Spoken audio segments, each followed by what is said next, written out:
తీర్మానం చేసి చట్టం చేయాలని పైకి పంపించారో అదే అసెంబ్లీ పైకి ఎక్కి నిరసన తెలిపిన సురేంద్ర మాదిగా నేను మరి ఇంకా కొంతమంది నాయకులు ఉన్నారు నాతో పాటు.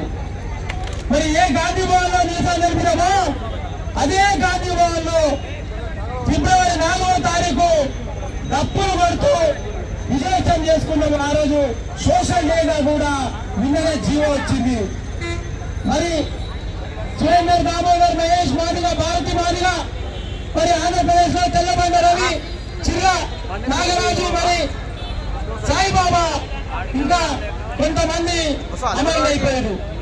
మరి అమరుల త్యాగమే తెలంగాణ రాష్ట్రంలో ముఖ్యమంత్రి గారు మాదిగల పక్షాన నిలబడి ఎవరికి అదరకుండా బెదరకుండా ఎన్ని అడ్డంకులు వచ్చినా ఎంతమంది ఆయనకు వ్యతిరేకంగా ఉన్నా బాధితులకు అన్యాయం జరిగింది, నేను బాధితుల పక్షాన ఉన్నాను, బాధితుల జీవన పరిస్థితులు నాకు తెలుసని ముఖ్యమంత్రి గారు అసెంబ్లీలో ప్రవేశపెట్టి బాధితులకు పెద్ద దిక్కుగా నిలబడ్డారని చెప్పి సందర్భంగా తెలియజేస్తూ మరి ఈ అవకాశం ఇచ్చినటువంటి బాధితుల ఉప కులాల ఫ్రంట్ కి ధన్యవాదాలు తెలియజేస్తున్నాను.